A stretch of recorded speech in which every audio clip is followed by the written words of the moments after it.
as we begin the holiday season, we turn our hearts and our thoughts towards you, the season that is because of you. And we thank you for the gift of your life, what you did for us here on earth, what you're doing for us still in heaven.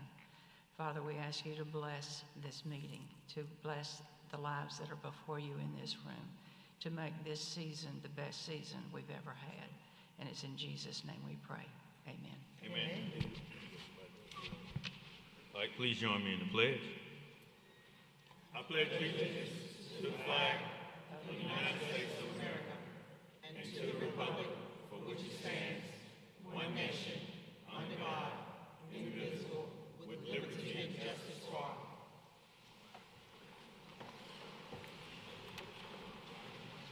Thank you, Ms. Blaylock, for that prayer. Thank the audience for joining us in the pledge. Need approval for the November 18, 2025 work session minutes. Move to adopt. All in favor, please raise your hand. Unanimous. All right, need approval for the November 18, 2025 regular council meeting minutes. Move to adopt. All in favor, please raise your hand. Unanimous. All right. You doing the mayor's message? The mayor would like for you to skip over him. He's on his way. Okay. All right. Recognition by Ms. Julie Beard. Yes, I'd like to recognize this evening Ann Stallings Gardner.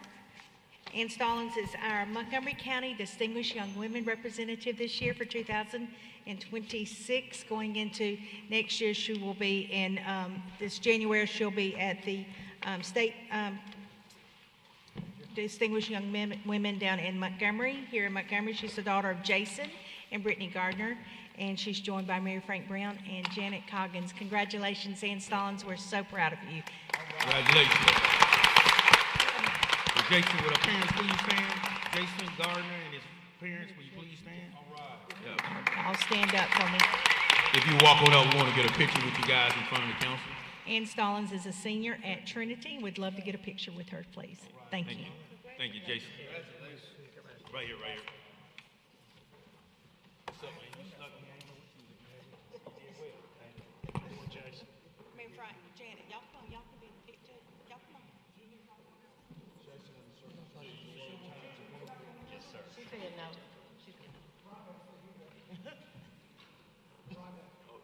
I'm going to stay with him by the time.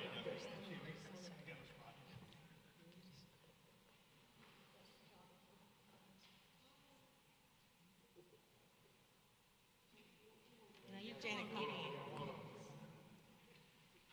It's Mary Frank. Want to get it to Janet? Come on, Mary. Wait just a minute. Come on, Mary Frank.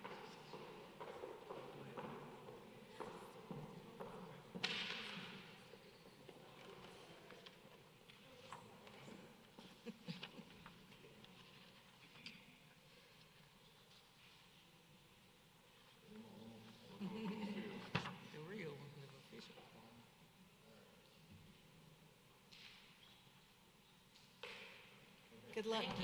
Good luck. We're so proud of you.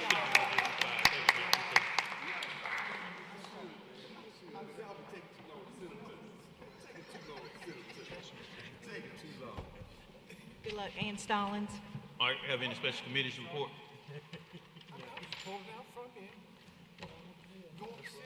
Congratulations, Ms. Stallings, once again.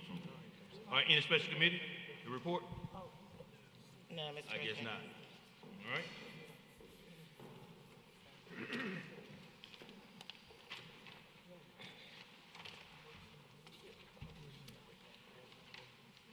All right, Madam Clerk, item 1.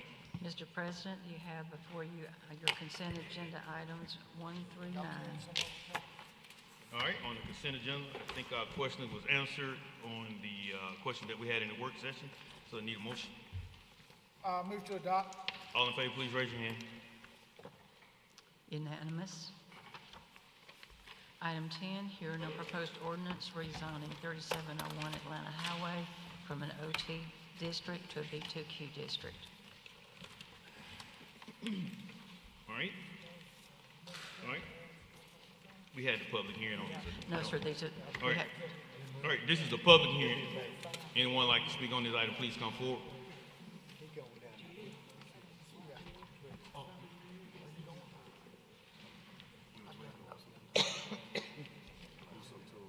Are you Your name for the record, ma'am?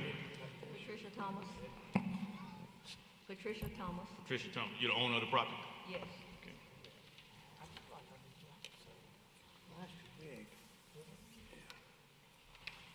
Oh, anyone have any questions for Ms. Thomas? I do. All right, Mr. Ms. Grant. Thomas, tell me exactly what you're going to do there. I'm relocating my boutique from 128 Coliseum Boulevard to 3701 Atlanta Highway. Right there at the corner of West Ferry Road. On the corner of West Street and Atlanta Highway. So, I'm also an insurance broker, so I'll have an insurance office there as well. Ms. Thomas, pull your mic down for me, please. Thank you. I'm a licensed insurance broker as well, so the insurance office will be located there. We also offer educational workshops for the senior market from okay. We also have health fairs there. And once a month, I have a group called Chat and Chew. We meet the third Saturday of every month. We offer Bible study, financial empowerment, and other seminars. So no events or anything like that? Well, the boutique, once or twice a year, will have a bridal show. That's Other than fine. that, no. That's fine. No alcohol? We don't drink. We smoke. Okay, good. I got my answer, didn't I? Mr. President, I don't have a problem. Let's, All right, You need to check proposition, Mr. President. what was that again? You need to check Okay, proposition. we have anyone that oppose this location other than Mr. Grimes? I did. All right, seeing none, I've declared that public hearing has been held. It's proper before the council. Mr. Grimes? Move to adopt. All right, all in favor, do so by raising your hand. Unanimous. Ordinance is adopted. All right. Good luck with your Good luck. business. Thank you. Item 11, hearing and proposed ordinance rezoning 6.80 acres at 6795 Selma Highway from an Ag 1 district to an M1Q district. Evening, y'all. My name's Larry Weatherly with Remax Cornerstone Realty, and I'm representing Charles Matthews on the rezoning on this property. We're here to answer any questions y'all might have. All right, Mr. Wells, thank you for coming. I was going to call you up, but you Sir? signed up, but you're good to go. This is a public hearing. Anyone would like to speak on behalf of this property, please come forward. Any opposers? All right, declare the public hearing has been held. Go ahead, Mr. Weatherly. You want to talk about what you plan on doing with the property? So we're the sellers of this property, and the buyers that we have it under contract with, they're going to use it for tractor trailer parking, and they might have an office building and some storage over there. That's pretty much it. Okay. Anyone have any questions, Mr. Weatherly? Yes, sir, Mr. President. Ms. Riley? Yes. I've asked earlier for us to carry this over 30 days so we can get with zoning and economic development so we can talk with them about this, because we're starting to make District 4 look like nothing but a trailer park, a trailer company over that area. So we kind of want to just talk and get some directions on this area with economic development and zoning. All right, so what's your wish? I would like to carry it over for 30 days since we set up a meeting with them to talk with them. Okay, so she want to carry this over for 30 days. That's the consensus of the council. Consensus of the council, this will be carried over for 30 days. Have you guys exchanged I'm contact? gonna give it to them today. All right, so just get with Ms. Riley. You guys set up a time to talk, and it'll be back before us in 30 days. So it'll be our first meeting in January 2026. Okay. All right, thank you, sir. Item 12, ordinance amending ordinance number 25-2019, regulating the operation of bike share providers within the city of Montgomery. Okay, before we go into the new business, Mayor, you ready for your message? Yes, sir. Okay, we'll go through the mayor's message before we go back to the new business. Mayor Reed. All right, thank you. We'll get right to it. Want to say first, good afternoon, everybody. The presidents, all members of the city council, and our residents. The number of things going on this week, a number of things we're observing, and obviously we're meeting at this time because we'll be lighting the Christmas tree. So we certainly want to make sure we invite everybody in the community, and those that are here and those that are watching virtually, to come out in just a few hours to the Christmas tree lighting at Riverwalk, at the Riverwalk, right downtown. But before I share any more updates, I want to pause to recognize two remarkable members of our community who recently passed. We first want to recognize Mr. Walter L. Bush Sr., a respected businessman and I believe the first black architect, am I correct, in the city of Montgomery. Is his namesake here? Bush here?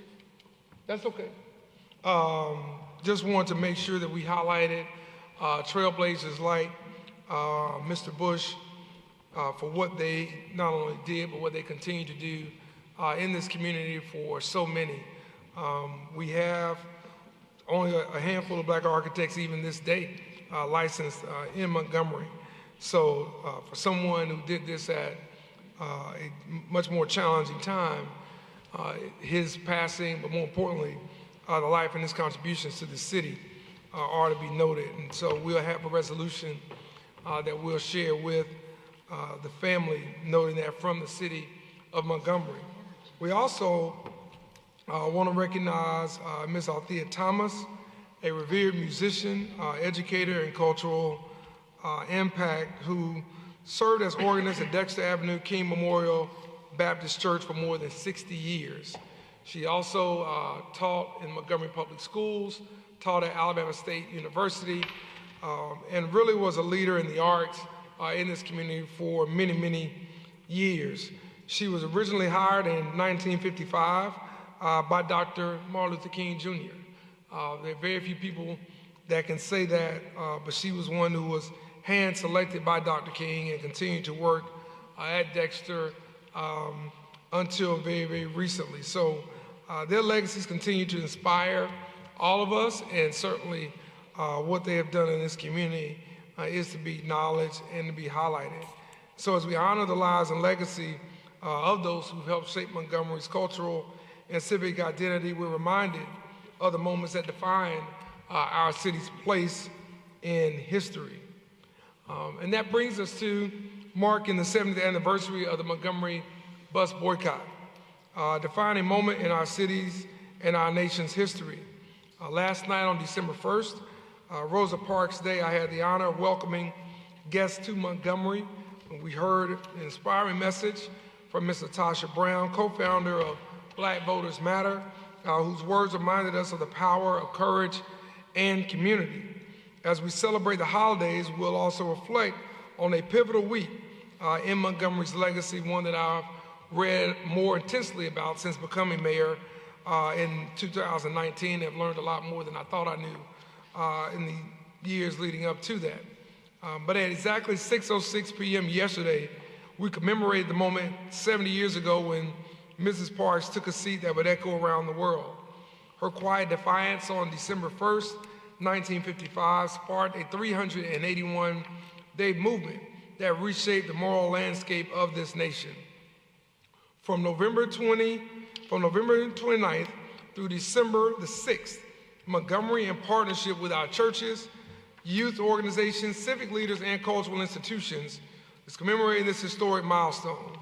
One event I want to highlight is this Friday, December 5th, at Holt Street Baptist Church, which is where the initial meeting was held some 70 years ago, a reimagined mass meeting titled, "Where Do We Go From Here?" featuring keynote speaker, the Reverend Dr. Otis Moss III of Trinity United Church of Christ of Chicago, Illinois. This promises to be one of the most powerful events of the week, and I encourage every Montgomery resident to attend either in person or virtually, and to participate in the history that we'll be commemorating this week. We'll close the week on December 6th with our Youth Summit and the Rosa L. Parks Gala, celebrating a legacy that continues to shape our future. For the full schedule of events, please visit mgmbusboycott.com.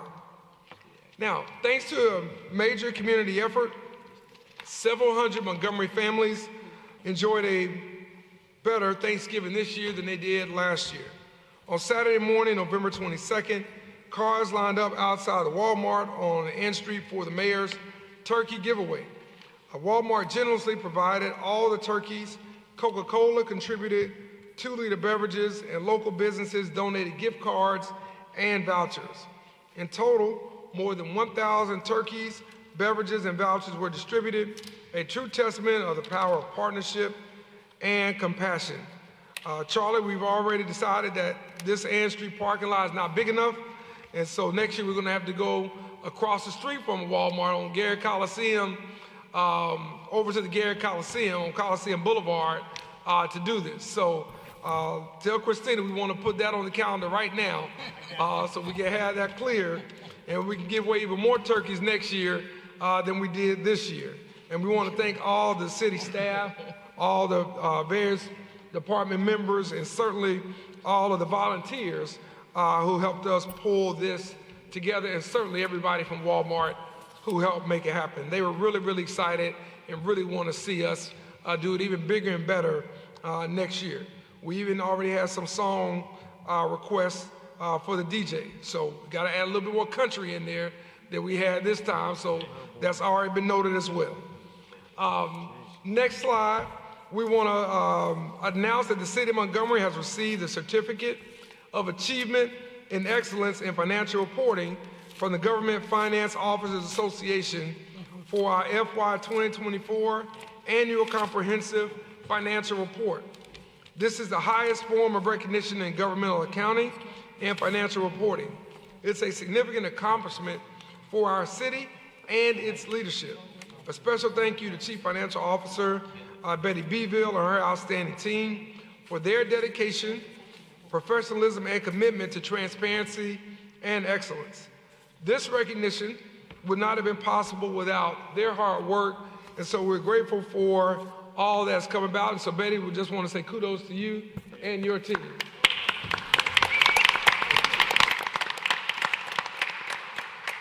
You know, often when we think about government, whether it be any of our organizations in our offices, we don't recognize the achievement enough. But I always tell people, think about what would happen if we were getting reported for something detrimental. That would make news. Everybody would be talking about that. But they don't talk about the good things that our officials do each and every day in making this city go. And that's everybody in the various departments. And so we want to highlight these recognitions of achievement because they don't just pass them out. If they did, every city would have them, and I can tell you most cities do not. So again, we just want to thank everybody who's helped make this possible. Now, we want to talk about ribbon cutting at Montgomery's newest pickleball complex at Dean Fane Park, a major milestone in expanding recreational opportunities for residents of all ages. This project reflects our city's commitment, to promoting active lifestyles and building vibrant community spaces.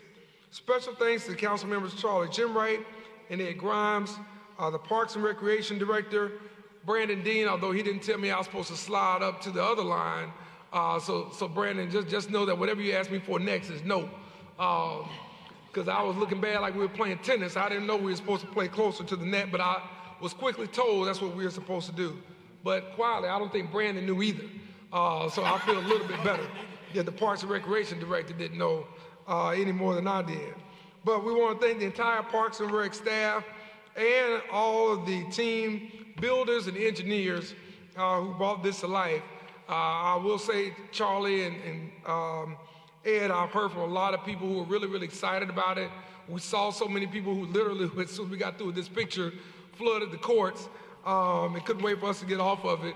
But a lot of people are talking about it, and I look forward to the next phase of this and what it would mean to this community, but certainly to our city overall and the type of offerings we want to make sure people have regardless of the sport or their level of activity and play. Your teamwork and dedication certainly made this possible. Speaking of teamwork, as the world prepares for the 2026 FIFA World Cup, Montgomery is ready to serve as a premier team-based camp for international delegations. With elite sports facilities, strategic accessibility, and a legacy rooted in global significance, Montgomery offers unmatched advantages for this. We're centrally located between key tournament hubs in Atlanta, Miami, Dallas, and Houston, and our proximity to major transportation corridors and Montgomery Regional Airport ensures seamless travel. Our premier venues, the Emory Farmer Soccer Complex and Alabama State University's athletic facilities meet and exceed FIFA's elite training standards. as early as recently and as early as this morning, talking with a representative in the embassy in DC and their representative in their home country. We're talking about Montgomery serving as a base site for their team. And so we're hopeful with about 3 options, possibly 4, but I'll stick with the conservative 3 options that we're chosen to host one of these teams that may be playing ideally either in Miami or Atlanta in 2026. And we think that our soccer facilities rank right up there with any other cities. We believe our location ranks right up there for hosting not only the team, but the staff, the government and business leaders who will be in the United States for FIFA. And if you don't know how big this is, there's not a mayor that I've talked to that's hosting this that has not compared the World Cup to them hosting the Super Bowl in their city. And so for us to be able to get one of these teams to train here and be based and headquartered out of here is not only significant for our community, but it gives us, again, global recognition and the public relations that we're looking for as we continue to build our image, to build that tourism, but also to build the ties, both business, cultural, and others, with these teams. Some have direct ties to Montgomery, you probably can guess who maybe one of those are, but some have indirect ties to Montgomery that we've gone after. So we are really hopeful about the draw that's coming up on Friday, December the 5th, and we're hopeful that our facilities will earn that visit to be selected by these home countries and their leadership, both business as well as sports. So we'll cross our fingers and we'll see how that goes, and we'll have a report coming up here real soon. Now, again, I want to invite everyone to enjoy the many holiday events happening around Montgomery this month. We kicked off yesterday by lighting the lights at the Montgomery Zoo. We want to invite everyone to come out to the zoo today, tonight, and throughout the holidays to view the updated light show that we have. The council also was open to approving increased budget for the zoo to make some cosmetic changes, and so some of those have already been made. Others will be made over the next weeks and months to come. So it's very, very important that people also understand that we're kicking off the tree lighting ceremony for the city in Candy Cane Lane at Riverfront Park starting at 6 p.m. tonight. That means there's something for all the kids, something for all the big kids, also known as adults, to come out and enjoy food, music, and local shopping. Also, don't miss the Capital City Christmas Parade on December the 12th, one of our most beloved traditions. And for full details, visit enjoymgm.com.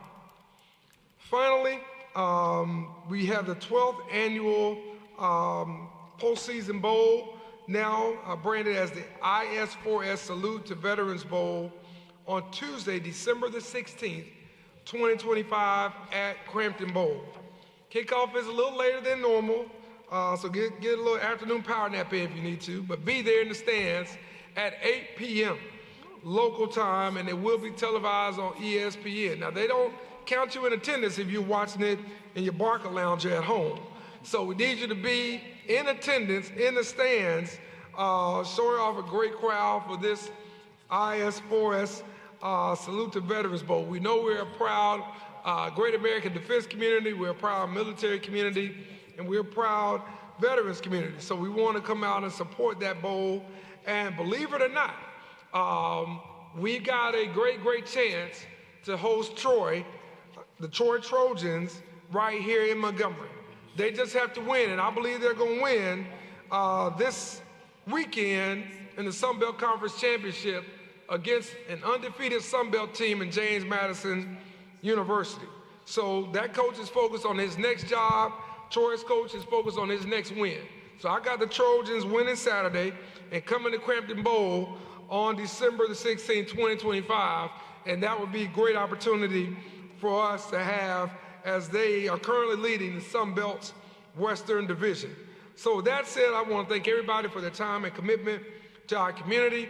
Have a safe and joyful holiday season, and let's keep working together to move Montgomery forward. Thanks so much, Mr. President. Thank you, Mr. Mayor. Any questions of the mayor?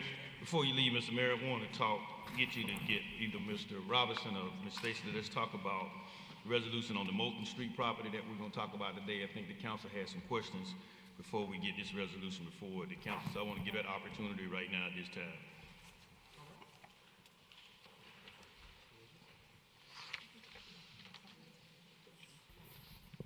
Item number 12, ordinance amending ordinance number 25-2019, regulating the operations of bike share providers within Montgomery.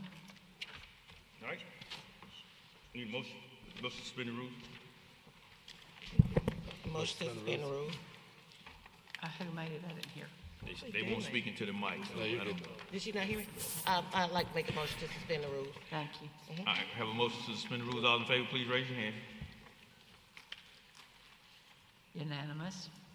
Need a motion to adopt? All right, motion to adopt. All in favor, please raise your hand. Unanimous. Ordinance is adopted. Item 13 and 14 have been withdrawn. Item 15, show cause hearing as to why a business license should not be revoked for Suburban Studios at 5115 Carmichael Road. Okay. Representative for item 15, please come forward, and representative from the Montgomery Police Department, if you would come forward. Skip number 12. Ms. Blaylock, you skip number 12. I cannot hear you. You skip number 12.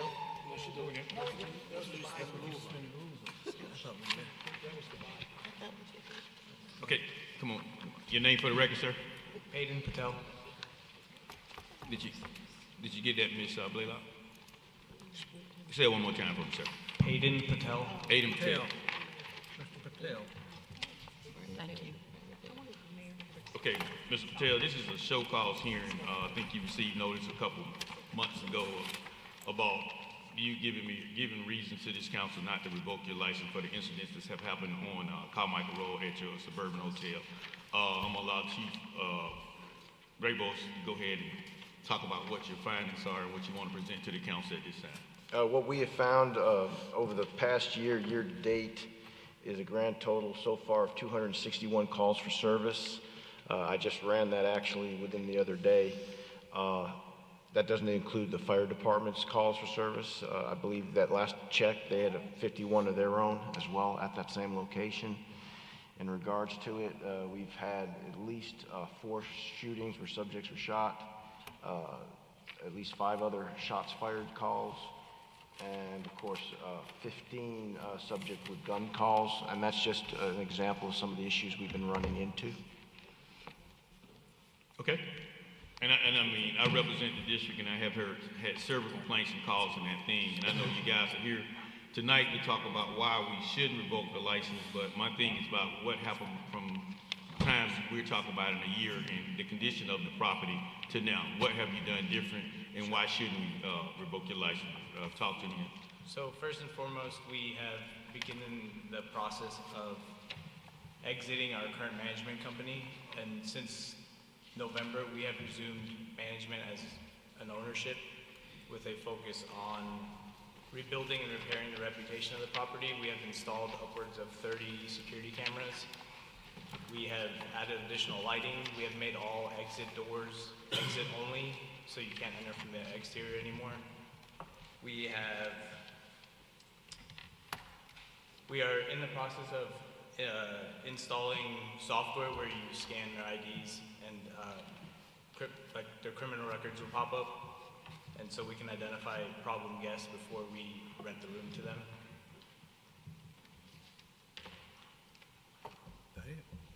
Okay. All right, so you say you're in the process of installing software. So I believe within the past week it has been installed. It's just waiting to be active. Okay, so are you telling me you have installed it, or you're in the process? This is not active at the moment. The software is still in the process of being activated. Okay. So basically, we hadn't installed it. It's not working. Okay.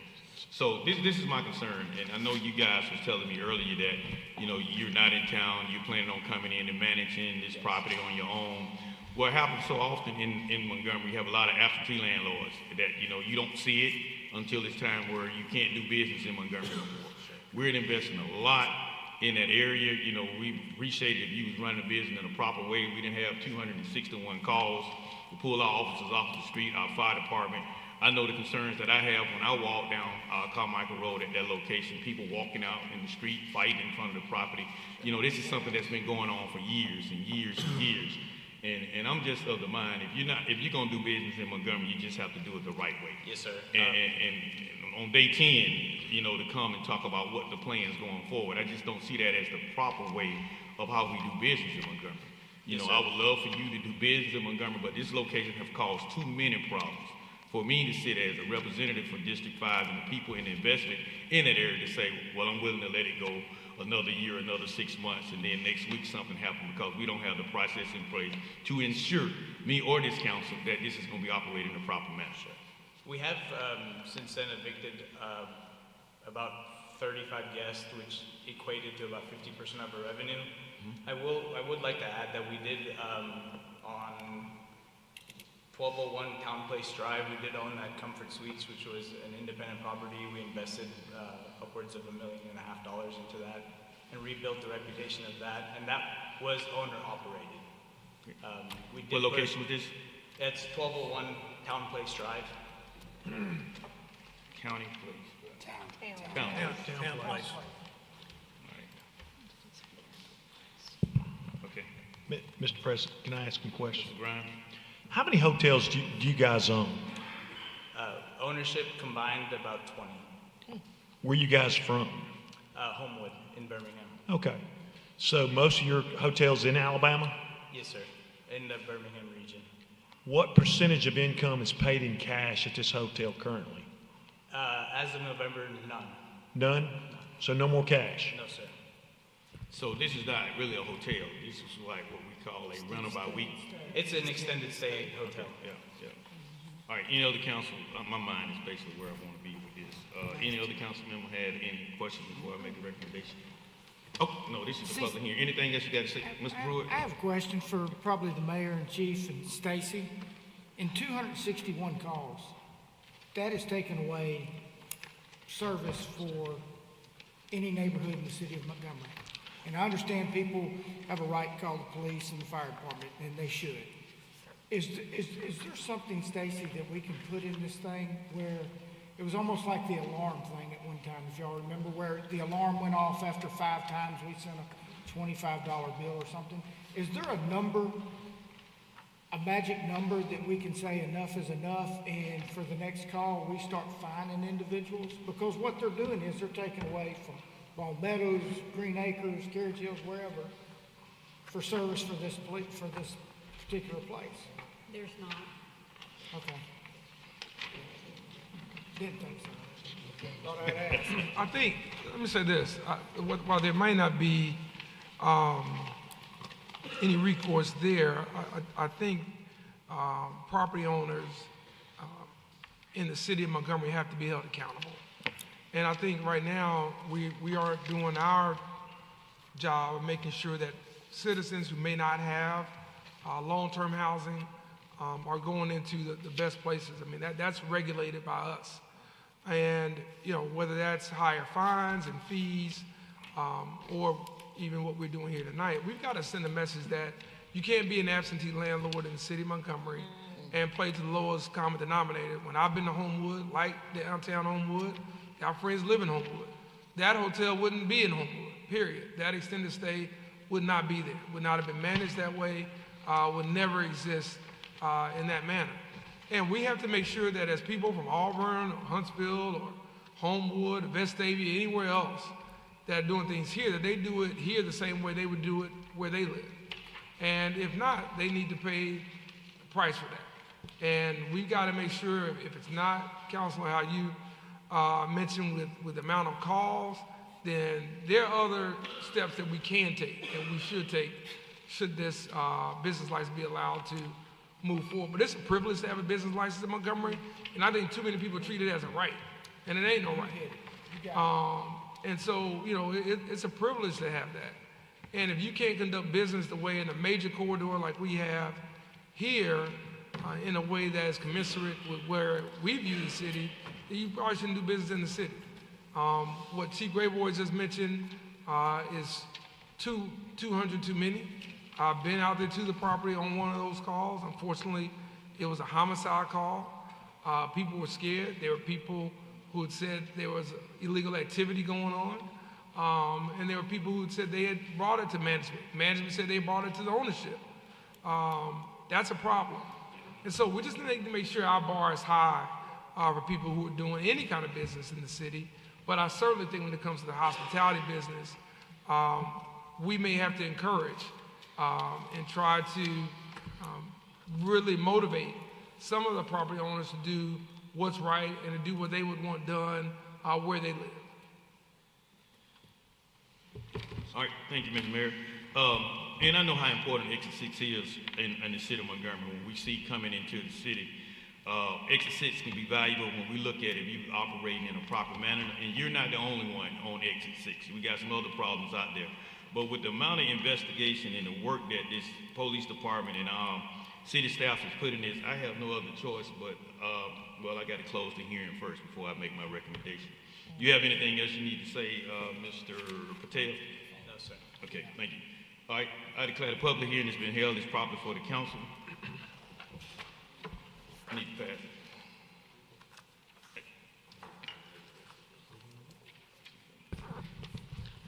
Let me say this before we make this recommendation, and this is a message to everybody else on Exit 6 and throughout Montgomery. You know, if you're gonna do business in the city of Montgomery, you need to do it properly and do it as if you live there and live inside this city. We can't tolerate this. We get calls. We have a major investment going over there. We have the doctor's office, the cancer city, and cancer centers, and we have all of this stuff on Carmichael Mall. Not only just the residents. I hate this. I'm gonna the vote of the council. We're gonna make a recommendation. Ask Mr. Mitchell to make the recommendation for me, and we'll call for the vote. Mr. President, recommendation to revoke the business license of Suburban Studios. Need to suspend the Suspend the rules. rules. Suspend the rules. All right. We have a motion to suspend. Need a motion to suspend the rules. All in favor, please raise your hand. Unanimous. Mr. Mitchell. Motion to adopt. Oh, motion to recommend the. It is to adopt the resolution because the resolution revokes the business license. All right. Motion to adopt. Motion to adopt. Have a motion to adopt. All in favor, please raise your hand. Unanimous. Resolution is adopted revoking the business license. All right. Thank you, sir. All I would suggest is you come back with another plan on how you operate at that location. That license has been revoked. Yes, sir. Thank you, sir. Thank you. Item 17, resolution setting a show cause hearing for Cooley Social Club at 930 Grove Street as to why the business license should not be revoked for January the 6th, 2026 at 5 p.m. Mr. President, Brenda, I have sat with, I finally got a chance to sit with and speak to all of the owners of this location, and I'm going to give them the opportunity to get their business in order, and I'll walk with them through that. And if we need to come back, we will, but I'll withdraw at this time, Mr. President. You withdraw? I'll withdraw. Okay. Item number 18, resolution revoking the business license for failure to pay sales tax and authorizing a show cause hearing for Can a Brother Get a Slice at 1614 South Decatur Street on January the 6th, 2026 at 5 p.m. All right. Have representative for Can a Brother Get a Slice? No, so this one is just setting those. It's setting show cause. Okay. Yeah. January 6th, my brother. I see it now. Need to suspend general rules. All right. Need a motion to suspend the rules. Motion to suspend the rules. All in favor, please raise your hand. Unanimous. Motion to adopt. Motion to adopt. All in favor, please raise your hand. Unanimous. Resolution is adopted. Item 19, application for a restaurant retail liquor license doing business as Eugene's Hot Chicken at 79 Commerce Street. Representative for Eugene Hot Chicken, please come forward. Your name for the record, sir. Zebby Carney, how y'all doing today? How you doing? You gonna be speaking to us? Say that again, one more time. Zebby Carney. Carney. All right. C-A-R-N-E-Y. All right. Thank you. You gonna be speaking to us too? No? All right. This is a public hearing. Anyone like to speak against this item, please come forward. Seeing none, I declare the public hearing has been held. It's proper for the council. I'd like to make a motion to suspend the rules. Have a motion to suspend the rules. All in favor, please raise your hand. Unanimous? The motion to adopt. Have a motion to adopt. All in favor, please raise your hand. Unanimous. Resolution is adopted. Good luck with your business, sir. Thank you. I had lunch there before I came to council meeting today, and everything was pretty good, man. I really enjoyed the chicken. wow. I was just about to say, Thank you. Mr. President, I spoke with him earlier, and we were talking about parking spaces. So I'd love for him to get with somebody over there and that deals with, I guess that would be Patrick, for parking. And so you can kind of see how to maneuver that, and I know you owe me some information too. That telephone number. Yes, ma'am. Thank you. Okay, thank you so much. Good luck with your business, sir. Keep selling chicken. Item 20, application for retail beer and retail table wine off premises only, doing business as DMK Food Mart, 2906 Atlanta Highway. All right. Representative for DMK Food Mart.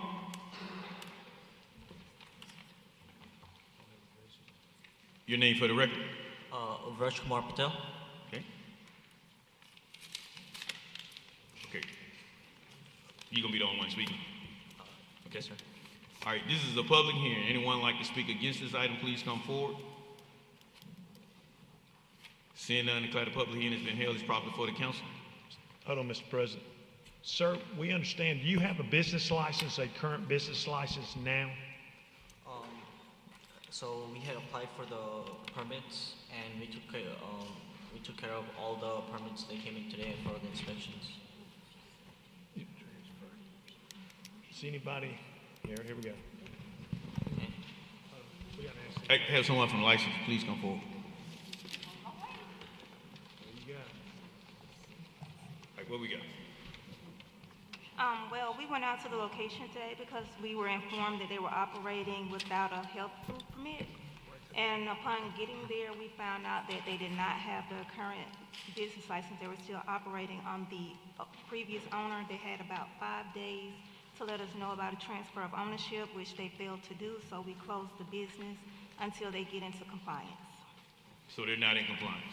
No, sir. All right, Mr. Brown, looks like Sir, y'all got to get in compliance.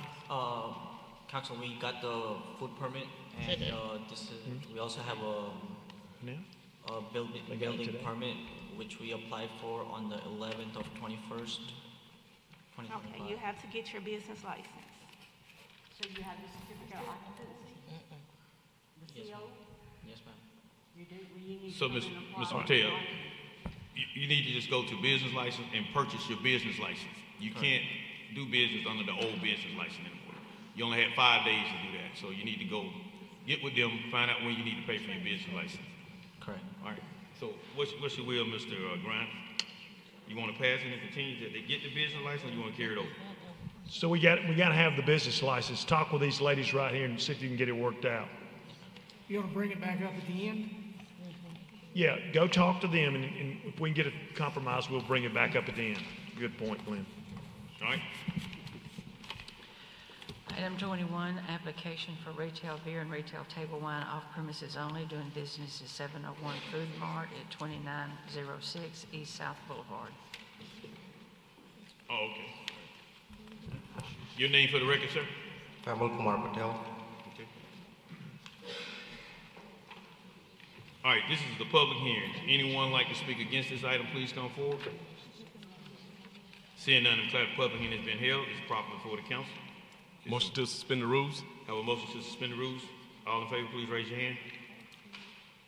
Unanimous? Motion to adopt. All in favor, please raise your hand. Unanimous? This is a change of ownership? Yes, sir. Okay. Good luck with your business, sir. Mr. Grimes, did you vote for that one? I did. Okay, unanimous.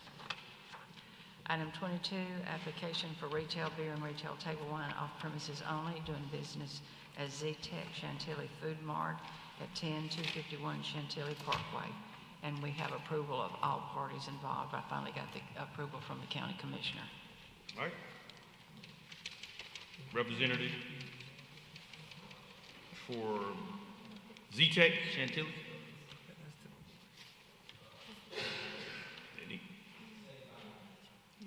He's out the other one. Come. You can take care of it. Good store. It's all same together. Okay. Your name for the record again? Famal Kumar Patel. Okay. All right, this is a public hearing. Anyone like to speak against this item, please come forward. Seeing none, declare the public hearing has been held. The property before the council. Mr. Jim Wright. Move to suspend the rules. Have a motion to suspend the rules. All in favor, please raise your hand. Unanimous. Motion to adopt. All in favor, please raise your hand. Unanimous. Resolution is adopted. Good luck with your business, sir. Item 23, pursuant to Section 1153B1 Code of Alabama, authorization of demolition of unsafe structures at the listed locations. Anyone in the audience need to speak to us on item 23? Okay, need a motion? Motion to uphold. All right, have a motion to uphold. All in favor, please raise your hand. Unanimous. Item 24, resolution assessing the cost of abatement of unsafe structures on various locations. All right, need a motion to suspend the rules? Move to suspend the rules. Remain on the agenda. All right. I have a motion to suspend the rules for the remainder of the agenda. All in favor, please raise your hand. Mr. Mitchell? Unanimous? Yeah, we need to read it. Unanimous? Yeah, we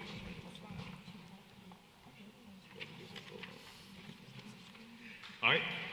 All in favor, please raise your hand. We got to have the motion to adopt. What are we doing? Motion to adopt. All in favor, please raise your hand. Unanimous. Resolution is adopted.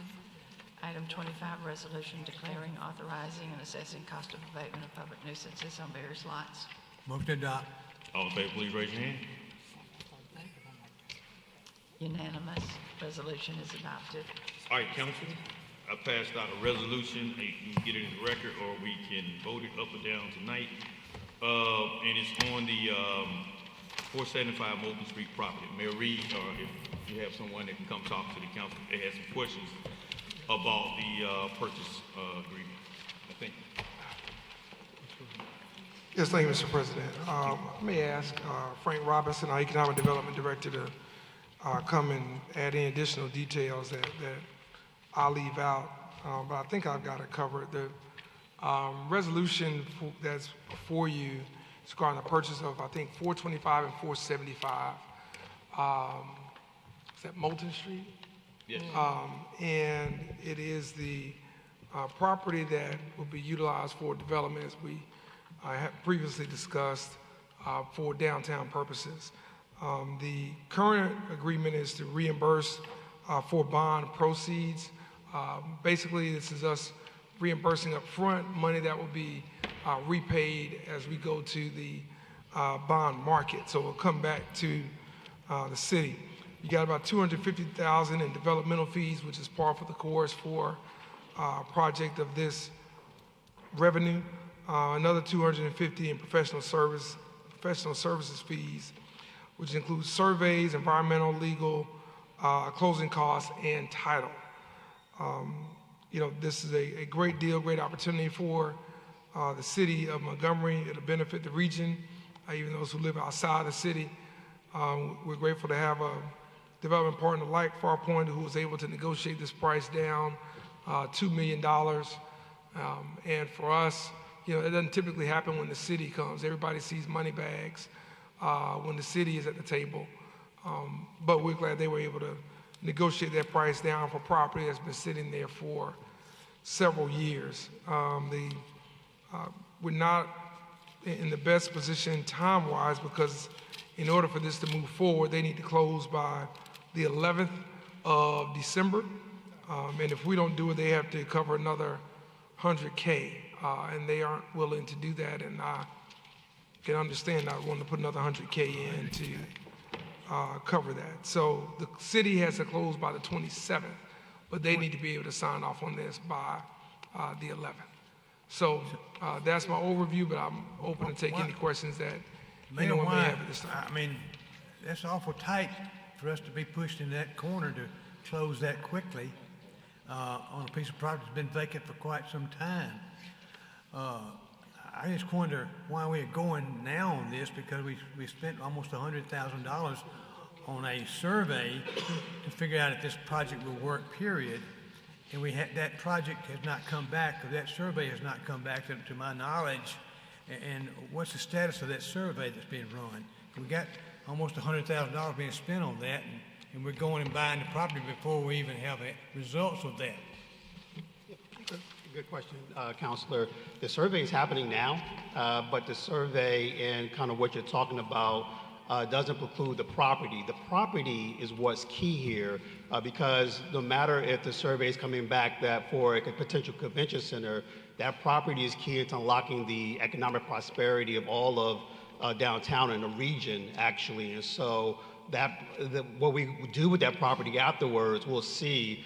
But the property now is key. You can't time when something's for sale and kind of where it is. And so that's what that is. But the e-consult is here now. They're going through their progressions, and that survey is scheduled to be delivered on time by mid-January. We make decisions about what to do with that property. So we're being pushed into a corner prior to that survey being delivered to us. And I heard $100,000 something that we're about to lose if we don't close. Yeah, it was two different things. It's $80,000, not $100,000. Wanted to make sure that we have that, but the $100,000 is about the timing of that. It did sit vacant, but as people are thinking about what's happening, what's next, it became active. And so we wanted to make sure that the city is in the best position to get that, so we can do the best for what's best for our residents and what's best for the economic prosperity I just don't understand. That piece of property been sitting there vacant a long time, and this council being pushed into a corner to do this tonight. You know, we don't have a choice apparently, but to do it tonight, or we lose. What do we lose if we don't do it tonight? Well, we don't do it tonight. We will lose the prospect of having the site under control. So that's the ultimate loss for us, which would. Can we have a first right of refusal on a piece of property for the next 6 months until we get ready? I mean, I've done a little bit of real estate business, but you know, this is you pushing in a corner to close in just less than 10 days. I mean, that doesn't sound good for me, but that sounds bad. I don't like to be pushed in a corner like this. Mr. President, could I ask a question? Hold on, let me look at Charlie. Mr. Robinson. You done, Mr. Jenwright? I'm through, yeah. All right, Mr. Graham. I agree with Mr. Jenwright. Could we not give them some binder money and hold it for 6 months and while we do due diligence? Because I know there's some different issues there with that property, and we need to determine where we're going to do and how we're going to do it. So I agree with Mr. Jenwright. I don't like being pushed and saying they got to close with 11. I really don't understand the $100,000. So what is that actually? Well, the $100,000, if it goes is that the property will be locked if we don't have it. And what we're trying to do is also, as you're concerned and we're concerned, to make sure that we have the best price. And we know that regardless, we had a environmental done, we have other things done, so we know that the property is good for the city and kind of what we need. It's one of the vestiges of being on a river downtown, and we're behind as far as competitive to make sure that we're unlocking our downtown and unlocking our river. And so I see it differently. I don't think I don't think the mayor or particularly economic development will lock us into a corner. It's just about the timing, but we know that this is a really good deal for our city, for what we want to do, and to unlock what we will hope within the next 5 years would be a vibrant development despite what goes on it. Yeah, I don't, I want to acknowledge something. We've been talking about a convention center addition since 2023, even before this current council came in, and I was just thinking about, like, man, I can't believe we're at the end of 2025 and we're talking about this in 2023. Shame on me. But we've had different investors, different groups look at various property here, and we felt very promising about those until something happened. We're in a great position, and really we're in a necessary position, as I was asked a little bit earlier today, because we have rising costs and needs in this community without the benefit of having a revenue source. So whether that's Jackson Hospital or whether that's our entertainment facilities that are in need, and we're being asked to support more and more, and we don't have what some of our other cities have. And so I was asked, earlier today, well, what's the key to being able to support them? I said tourism. I said there's no question tourism and the revenue that comes from lodging tax and alcohol and beverage tax is it. And so when we think about this additional 100,000 square feet, you're talking about, doubling the size of the conferences, that we can have and what that means to the general fund for the city. When you look at the overall economic impact, that's at about $100 million annually. That's significant. That's nothing for us to sneeze at, whether it be for our businesses that are downtown, everyone from the airport that will be benefiting from it, and certainly those that are even not in the city of Montgomery, to be honest.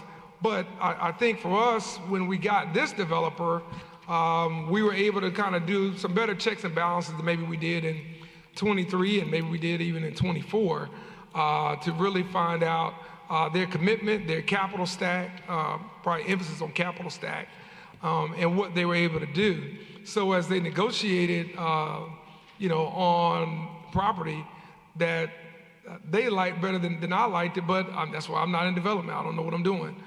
They do. It was really an opportunity for us to move. And, unfortunately, when you're dealing in this space, you got to be able to move quickly. And we're in a position, city-wise, of reserves to be able to do the things that we know are necessities in this community, was regarding supporting healthcare, talk about feeling backed in a corner, whether it's that or whether it's the things that we've been talking about doing for a number of years, and expanding our convention center space to allow for larger conferences and people to come visit our city, spend more money in our city, to put more people to work in hospitality, and to benefit from that. It just so happens that, really up until the time that agreements are drawn, and some of you who've been a part of these major deals, going back 20 years ago with the Renaissance and the conversion from the Civic Center to the Convention Center, understand that you get under a window where you can't talk. And so, when it comes out, we've got to be ready to move.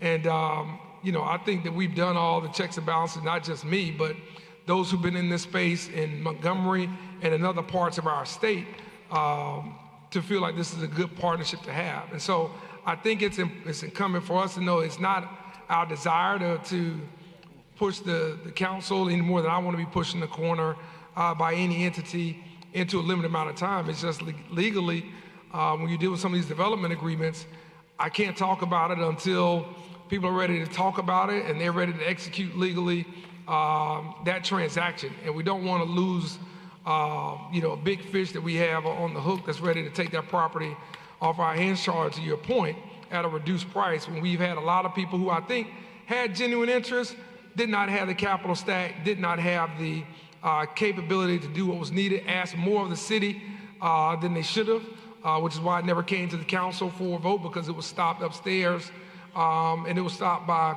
others who've been a part of these type developments before we even got it to the council to consider. So I don't want you to feel like you're pushing the corner. I understand the short window here, but I feel very confident with those that I've talked to and know far more about this than I do, that we're in a good position with a great firm, and that the city is in a great position really to win-win, and should all go south unpredictably, then we win once and maybe not twice by what we're getting this property for, $2 million below asking price, and then what we can potentially do with it ourselves. But our full 100% confidence is to move this forward with the development that we've been talking about here for now a number of years. So I apologize if we feel kind of tight in I'm getting rumors that RSA and David Bronner are involved in the deal. They're ready to go with this deal. I don't know. These are the kind of rumors I'm picking up tonight. I don't like to work off of rumors. I don't think it's good business to do that. Okay. And this thing's been going on. I just think we're in the corner. I mean, if we don't do this, how much money we lose tonight? And I know for a fact. Well, the money, and I don't mean to minimize this to my CFO behind me, the money potentially can be recouped. The question, the problem that we have is, do we lose the buyer, and do we lose a developer? That's my heart. That's my challenge. I'm not sneezing at six figures. I don't want anybody take this and run away with it, and I know it's taxpayer dollars, but that part, when you consider the grand scheme of things, I mean, it's important, but we can work with that. The bigger part of it is the delay for the developer, and did we lose that? And that's what I don't want to lose. Again, I don't want to make anybody feel like we're pushing them in the corner, as we are finding out with other obligations here in the city. You know, unfortunately, we don't always have the timelines that we like. We got another we're going to be voting on in 2 weeks around another issue that financially I would love to have another 6 months at it, but we're not going to have 6 months at that one, and that's a lot more millions of dollars, a lot more dollars than what we're talking about tonight. Well, I know Betty shared $149 million with the needs we got in preventive maintenance stuff we need to be doing in the city too. So all these things, Jackson Hospital, this, you know, 15 million there, 5 here, you know, it adds up pretty quick. No, tell me about it. Scares me. Okay, any other questions? I got one other question. Mr. Grimes? How does backstage, explain the backstage to me, or how that works in. We buying it, I'm seeing backstage, are they the developer, or tell me? So let me let Mr. Grimes finish. I know, and this would give him time to answer what. Mayor, what I'd like to do is carry it over, recess the meeting, and come back Monday or Tuesday next week to answer some of these questions. But let's answer before Like that. Monday or Tuesday next Well, week. yeah, I mean, this week, set up a meeting. Yeah, Friday. There's a couple things, Mayor, I'd like to ask questions about, but if the 11th is the deadline, I think that we can recess and come back and answer some of those questions during the week instead of waiting. It's just my opinion. All right, we know the importance of this. Go ahead, Mr. Graham, did you finish? No, I'm good. All right, So they're the backstage is the seller, is that what we're saying? Yes, they're in contract with Farpoint, and Farpoint is purchasing it from Backstage. Farpoint is then selling it to the city of Montgomery. We've got lots of fingers in it. All right, did that answer your question, Mr. Grimes? It did. And this is what I'm feeling. They want to get rid of it. I don't have the vote, I think, to pass this. So I think in order from killing the December the 11th date, I want the council to check their calendars either on the 5th or the 8th. And we'll come back, we can recess this meeting, and we won't need the 2-week notice, and we won't hold this up until our 16th meeting. So we can come back, get all these questions answered, and we'll vote on this on, check your calendar. I like the 5th better than the 8th. I can't do it the 5th. At one time, Mr. President? What about the 8th? 8th is better. 8th is a Monday. 8th is a Monday. At what time? The earlier the better for me. What time works? 1 o'clock? 1 o'clock. Whatever's good with y'all. At 1 o'clock on the 8th. Okay. So we'll do that at the end. If you like. I just want to put that out before the council before we vote this or kill the ideal of what we're trying to do in Montgomery, what we see as the future. So we'll just do that at the end of the meeting. But I did have a couple things that I did miss before we get into our public communication. Wait, Mr. President, before we move on this, I hope that there is communication and questions do get answered. I reached out to Frank Robinson about this project and talked through some of the concerns and stuff that I had. So whatever we can do to facilitate conversations, because it's not just whether or not it is a convention center. It's a key piece of property in our downtown area, and so whatever is going to be done with it going forward, let's make sure that we're giving ourselves this time to get these questions actually answered. All right, I'm not going to talk about what you reached out to Mr. Frank Robinson on, but when I received this last week, I sent this to the council, and I asked if you had any questions to please contact or reach out. No one reached out with any questions until tonight. Now, I kind of find that but we're not going to go there. We're going to do what we need to do, but if you have questions, we don't need to come to the council meeting when you have an opportunity to put this information out in the public. And now we come before the council and we drag all this out in public. When this was sent to this entire council, no one come in. No one. And it was done by email. I apologize, Mr. President. No, you didn't say you didn't get the information. I'm just wanting to put that out as if we don't communicate, as if the president gets the information and don't send it out. The president sent that information out, no one come in. So I just wanted to make that statement. All right, so that's where we at. So we're gonna move on. Okay. Point of order. We're carrying this over to the recessed meeting. Yes, ma'am. All right, the ordinance also going to be carried over to the recessed meeting? Yes. Okay. Okay, we have some more for presentation. All right, I'm going to go back to something that I skipped over on the agenda that I asked at our last meeting. We voted on Municipal Judge Tamika Miller. Is she in the audience tonight? Come on up to the mic, please, ma'am. We wanted to meet you and let the city know you'll be one of our new municipal judges. Yes, I am. Can't be shy to be the judge. No, I'm not shy. I'm not shy. Very good. Good afternoon, everyone. I am the new City of Montgomery Municipal Court Judge. I'm not a native of Montgomery, but I've been here since 2007 for law school and then, of course, to work in the field. I appreciate the mayor's nomination and I appreciate the council's agreement and appointment in the position. I intend to serve and to do good and to do well and not do harm. As you all know, the municipal court is an interesting place. And sometimes it's the first line of defense for some of the issues we may have in the community that are smaller crimes but yet important crimes. My intent is to do the good work that I can do there, to assist in any resources that we can provide to the city, to the individuals that are in our city limits, and also just to get to see some things that I don't get to see all the time. A lot of my practice has moved from city to circuit and appellate courts, but I do appreciate the opportunity to serve. All right, thank you. Thank you. Welcome aboard. Any questions for Judge Miller? Thank you, Good luck. Thank you so much. All right. Mr. President, Yes, Ms. can we have a picture with Mayor Reed, please, and Stallings? Okay. Mayor Reed and who?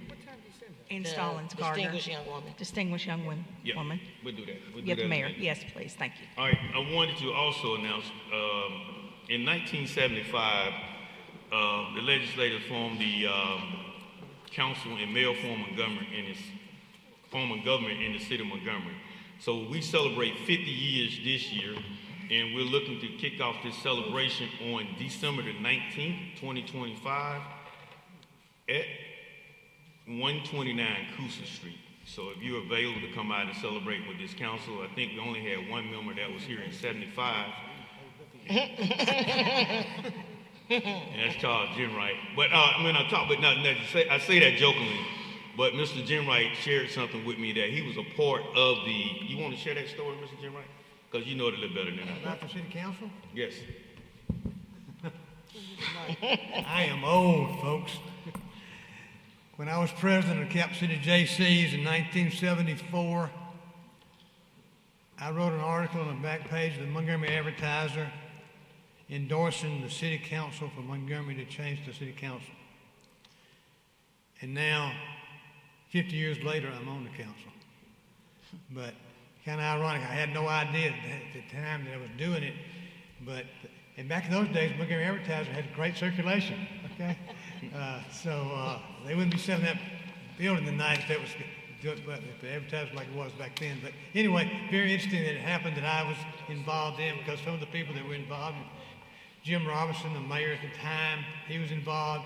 He was the one that came to, and the JCs were a big organization back then. We had two big clubs in Montgomery, probably about 400 members, very well respected, and not that I was involved, but the point being is that I just happened to be involved in the deal, and now we're going to have, I guess, a rehash of the whole thing. So it was just history.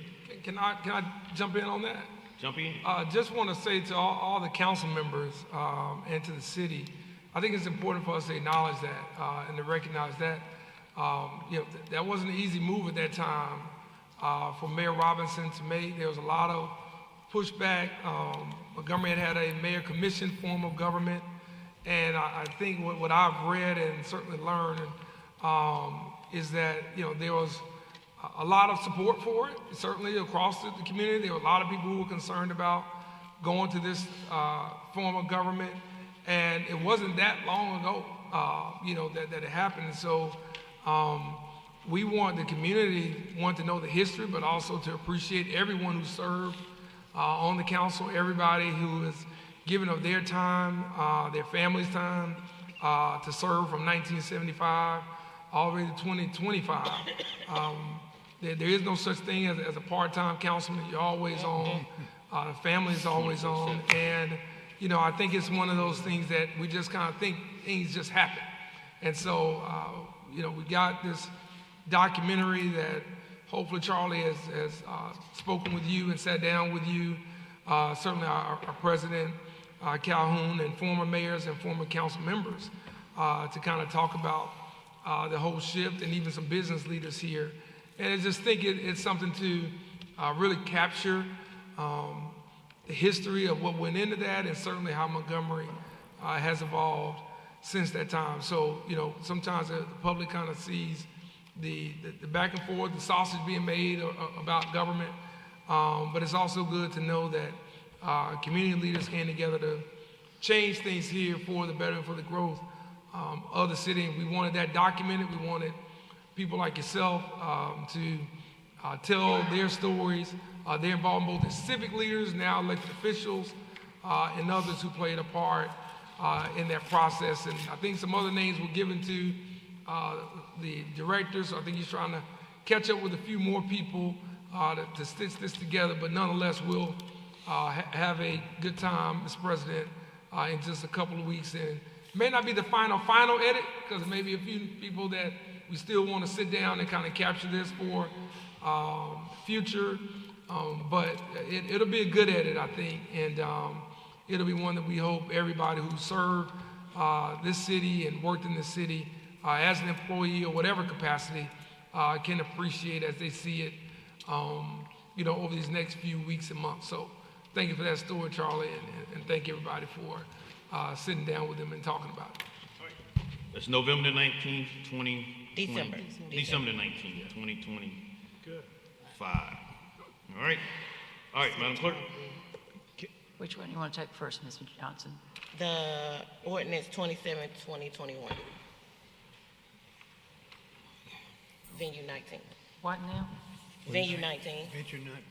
I can't hear you. Venue 19. Oh, okay. You want to make a motion to remove it from the table? Yes, ma'am. Mr. President, I'd like to make a motion to remove ordinance number 27-2021 from the table. No, sir, that's the ordinance number that the event centers are under. You just make a motion to remove from the table Venue 19 Event Center. Yep. I want to make a motion to remove Venue 19 from the table. All right, what are we trying to do, Ms. Johnson? I had tabled it indefinitely, and I'm going to vote on it. Okay. All right, so you want to remove it for the table? Mm-hmm. All right. I have a motion. Need a motion to suspend the rules? No, sir, you just need a motion to remove it from the this table. low bid. Okay. All right. You need to vote on the motion. All right. She's made a motion. We have a motion to remove from the table. All in favor, please raise your hand. Unanimous.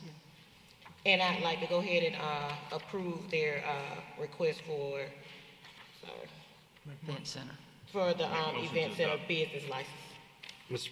Mr. President, I got a quick question just to make sure, not to hold anything up, but event center, are we around the provision on distance? It's downtown in the entertainment district, Okay. so it's excluded. And it will have alcohol? Yes, And it's not a lounge? right. Perfect. All right. Have a motion On the corner of 19. to adopt. All in favor, please raise your hand. 8, All opposes? 1. All right. Motion The passes. motion carries. Yes, sir. Resolution is adopted. Mr. President, can I bring my group back up? I got one Should more. have one more. A resolution reappointing America Blair to the Community Action Committee. Need a motion to suspend the rules? Motion to suspend the rules. Thank you. All in favor, please raise your hand. 8, All right, this item be carried over. All right, you have Mr. Grimes. I have some contingency funds, and we still have the one that was carried over to the end of the meeting. You got to wait. Wanted to bring them back up and talk to them, see if they got that worked out. Okay. Okay, yeah. Before we close the meeting, I'll do that. Go ahead, Make a Ms. Blaylock, motion. on the Need to continue. make a motion to reconsider DKM Food Mart. Yes, ma'am. All right, Representative for DK, please come forward. Could have brought him up money. got our Need recess. to vote, Mr. President. Hey, all in favor of reconsider, please raise your hand. For reconsider. Unanimous. All right, what's your motion, Mr. Brown? Tracy, did y'all get something worked out? We got. All right, you can carry this over to Monday, man.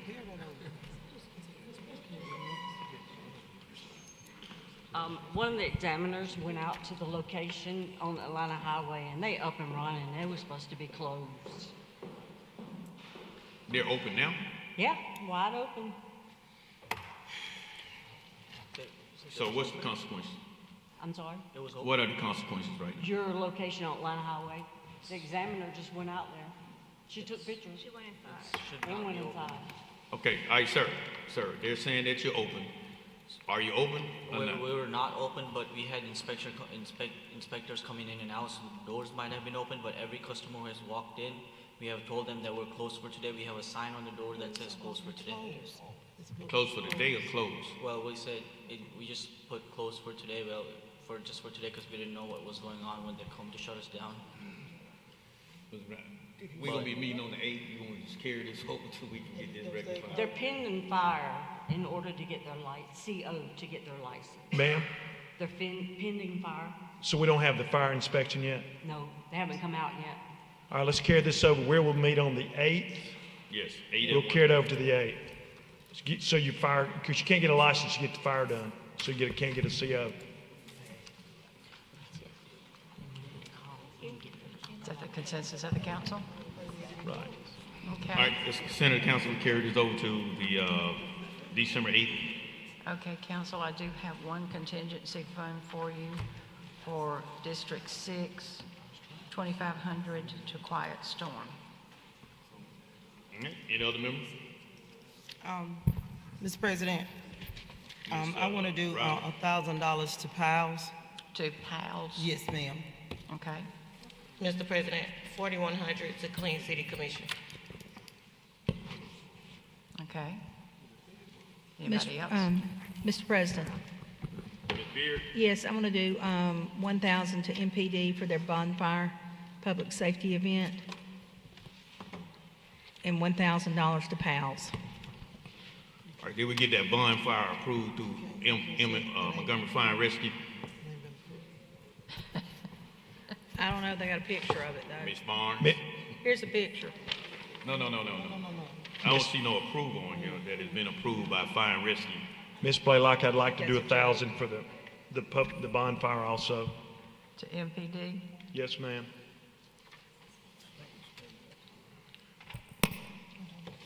Is that all? Mr. President, Fed Moms, $500, District 6. FED? I think so. What is? FED Moms? I think so. Okay. The bonfire, $500 from District 6. Okay. And Ms. Blaylock, you did get the one I emailed you? I got 2,500. Yes, That's the ma'am. one I read for Quiet Storm. Yes, sir. Yes, ma'am. That's it, Mr. President. All right, anyone else? Mr. President. Mr. Pruitt? Chief Barnes, Andrew Szymanski gave $1,500. I would like to give $1,501. To? The PD for the bond. MPD bonfire? 1501. 1501. Costs extra. It costs extra to be second. That's right. When you're not leading out front. All right. Okay. Anyone else? Mr. Szymanski, you want to All get right, Ms. $2? Blaylock, let me go ahead and do PALS for $1,500 and the public safety bonfire, $1,500. Had a chance to do it. Top giver. All right, anyone else? All right, need a motion? Motion to adopt. All in favor, please raise your hand. Unanimous. All right. Any other council member before we get into our public communication? Could I go over something with you, Mr. President, real quick?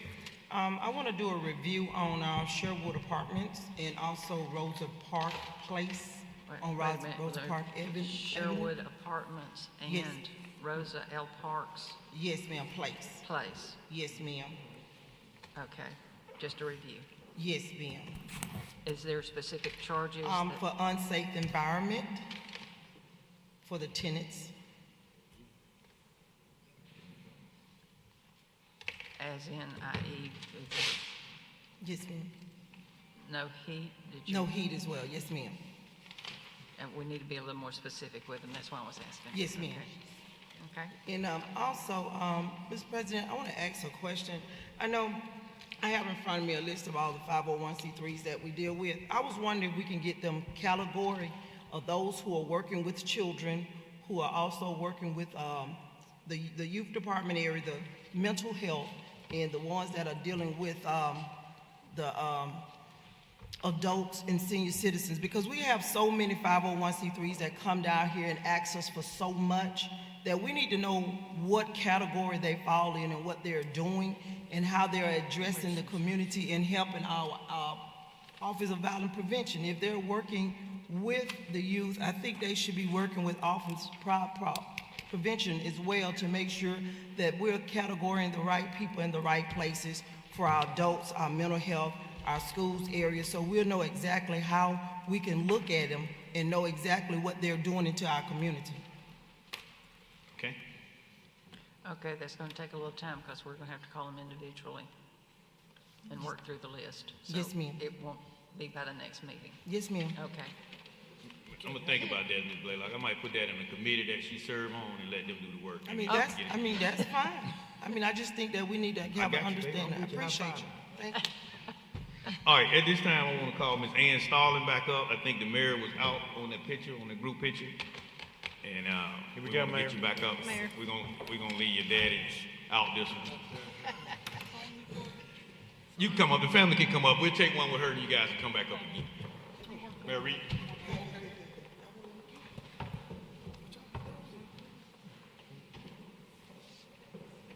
Should be representing the state if it's junior.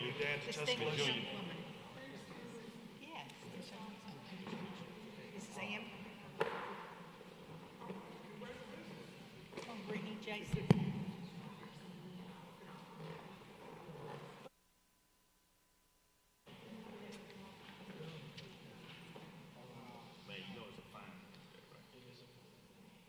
All right. Brittany, y'all get in. You and Jason.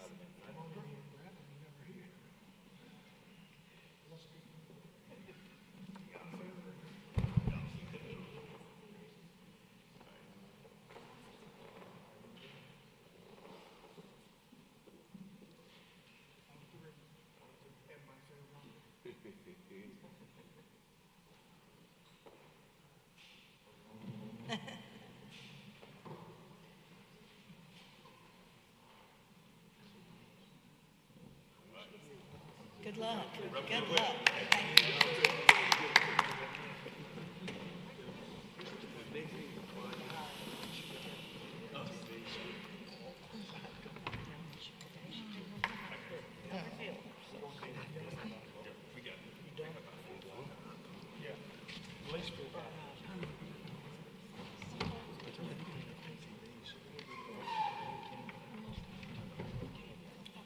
All right. Okay, in our public communication,